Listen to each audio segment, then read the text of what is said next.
ஊராட்சி தலைவரின் பதவி நீக்க உத்தரவிற்கு தற்போது தடை விதிக்கப்பட்டிருக்கிறது.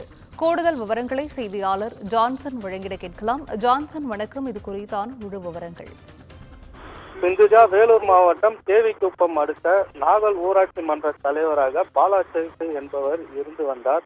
இந்த நிலையில டெண்டர் ஒதுக்கிய முறைகேட்டில் ஈடுபட்டதாக கூறி அவரை பதவி நீக்கம் கடந்த 4ஆம் தேதி வேலூர் மாவட்ட ஆட்சியர் உத்தரவிட்டிருந்தார்.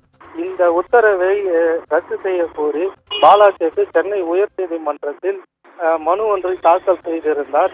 இந்த வழக்கு நீதிபதி மாலா முன்பு விசாரணைக்கு வந்தது. அப்பொழுது மனுதாரர் சார்பில் மூத்த வழக்கறிஞர் ரவிசாஸ்திரி மற்றும் வழக்கறிஞர் தமிழ்செல்வன் ஆகியோர் ஆஜராகி வாதிட்டனர். அப்பொழுது பஞ்சாயத்து டெண்டர் தனது மகனுக்கு ஒதுக்கிட்டதாக கூறப்பட்டு குற்றச்சாட்டின் பேரில் தாம் பதவி நீக்கம் செய்யப்பட்ட நிலையில தாம் ஊராட்சி மன்ற தலைவராக தேர்ந்தெடுக்கப்படுவதற்கு முன்பு தனது மகனுக்கு அரசு டெண்டர் எடுத்து வந்ததாக கூறினார்கள்.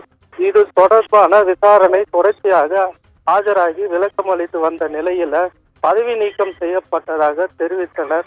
போதிய ஆதாரங்கள் இல்லாமல் பதவி நீக்கம் செய்யப்பட்டதாகவும் வாதிட்டனர்.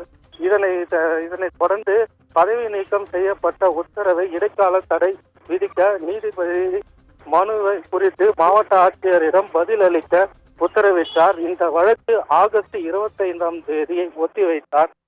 சிந்துஜா, விவரங்களை வழங்கியமைக்கு நன்றி ஜான்சன்.